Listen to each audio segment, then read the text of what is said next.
నిజంగా చెప్పాలంటే అకౌంట్స్ అనేది ప్రతి వ్యక్తికి, ప్రతి మనిషికి కూడా కావాల్సింది.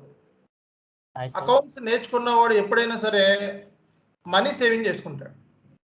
దెబ్బతినే కేసులో చాలా తక్కువ మంది ఉంటారు అకౌంటెంట్స్ బయట. రీజన్ ఏంటంటే అకౌంటింగ్‌లో మీరు నేర్చుకునేది ఏంటంటే మన ఖర్చులు ఎంత, మనం ఎలా సేవ్ చేసుకోవాలి అన్నది నేర్చుకుంటారు. ఒక బిజినెస్ పర్సన్‌కి కావాల్సింది అకౌంటింగ్ నాలెడ్జ్. రేపొద్దున ఒక బిజినెస్‌గా మనం ముందుకెళ్ళాలంటే ఫస్ట్ మనం మన దగ్గర ఎంత ఇన్కమ్ ఉంది, ఎంత క్యాపిటల్ ఉంది, మార్కెట్‌లో ఎమర్జ్ అవ్వాలంటే ఎంత ఇన్వెస్ట్‌మెంట్ చేయాలన్నది అకౌంట్స్ ద్వారానే తెలుస్తుంది. సో ఎంత ఎక్స్‌పెన్సెస్ అవుతున్నాయి, ఎంత ఇన్కమ్ వచ్చింది, ఎంత లాభం రాబోతుంది అనేది అకౌంట్స్ రాకపోతే దాంట్లో చాలా ప్రాబ్లమ్స్ ఉన్నాయి. కాబట్టి అకౌంట్స్ తర్వాత ట్యాక్స్ అనేది ప్రతి కామన్ మ్యాన్ నేర్చుకోవాల్సిన టాపిక్స్ ఇవి. రియల్‌గా మనం సైన్స్ నేర్చుకుంటాం. నేను సైన్స్ స్టూడెంట్‌ని బీఎస్సీ. సో దాంట్లో కెమిస్ట్రీ ఉంటుంది, మ్యాథ్స్ ఉంటుంది, ఫిజిక్స్ ఉంటుంది, చాలా రకాలైన బయాలజీ అవన్నీ ఉంటాయి. అవన్నీ నేర్చుకొని తర్వాత ఎంఎస్సీ చదువుతాం.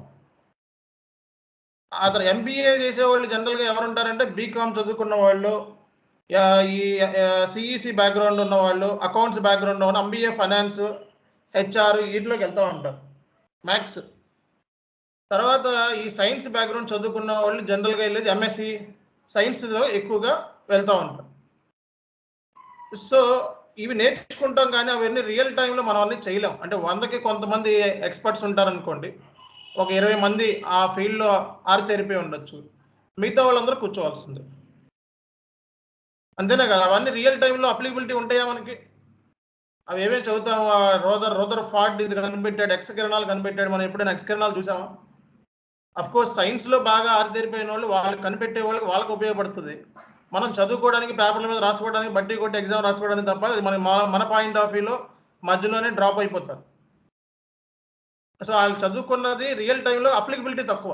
అనేది సింపుల్ పాయింట్, అది పనికిరాదని కాదు. ఆ అప్లికేషన్ అనేది తక్కువ. కానీ అకౌంట్స్, ఫైనాన్స్ అప్లికేషన్ రియల్ టైంలో 100% కావాలి. ట్యాక్స్ అంతకు మించి ఎక్కువ కావాలి నాలెడ్జ్ అనేది. సో ఒక బిజినెస్ మ్యాగ్నెట్ అవ్వాలన్నా, ఒక సీఈఓ అవ్వాలన్నా, ఒక సిఎఫ్ఓ అవ్వాలన్నా, సో అకౌంట్స్ నేర్చుకున్నవాడు కావాల్సిందే.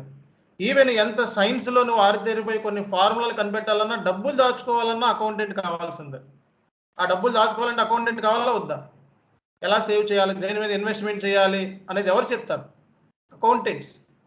ఆ అకౌంటెంట్ చార్టర్డ్ అకౌంటెంట్స్ అవ్వచ్చు, కాస్ట్ అండ్ మేనేజ్మెంట్ అకౌంటెంట్స్ అవ్వచ్చు, లేకపోతే మనం బీకామ్‌లో చదువుకున్న అవ్వచ్చు, లేకపోతే ఎంకామ్ చేసిన వాళ్ళు అవ్వచ్చు, ఎంబీఏ ఫైనాన్స్ చేసిన వాళ్ళు అవ్వచ్చు. ఎనీవన్ అవ్వచ్చు అకౌంటెంట్స్ అంటే ఇక్కడ.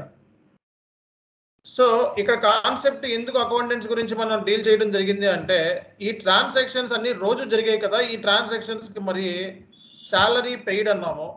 సో సాలరీ పెయిడ్ అంటే ఏంటి? పే చేసాం. సాలరీ పే చేసాం. దీనికి ఎంట్రీ ఏంటి? Salary account debit. ఎలా వచ్చింది అనేది